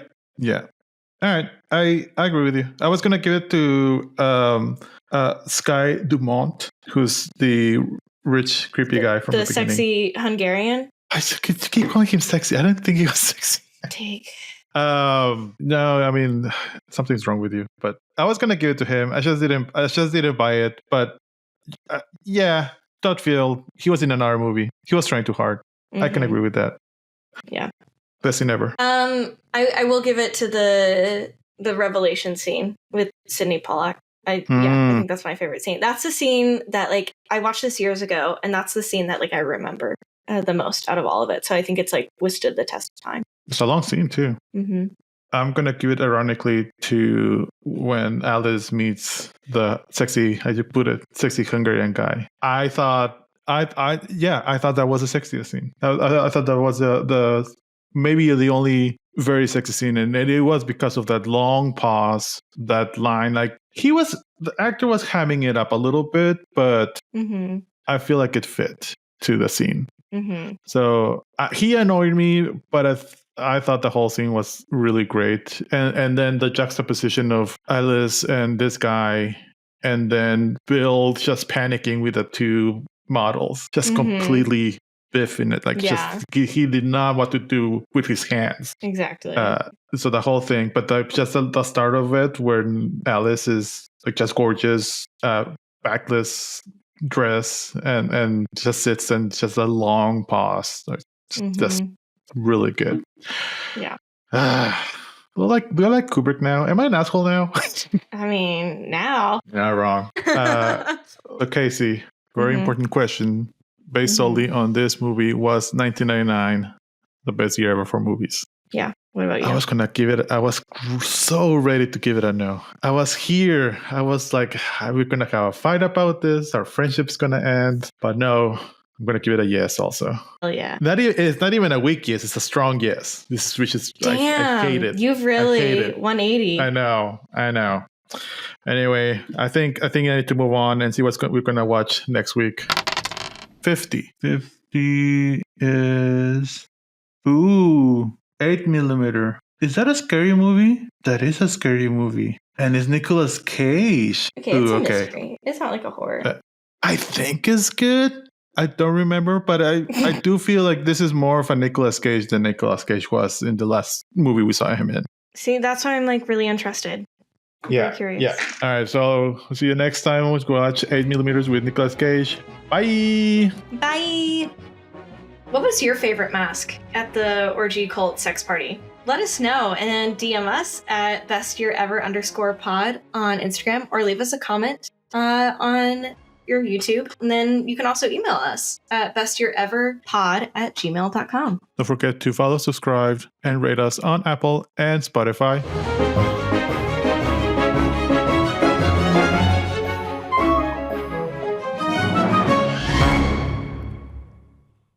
I honestly thought you were going to say, what was your favorite mask in your orgies? But I'm glad you just kind of went, what's your favorite mask? Yeah. Oh, that's funny.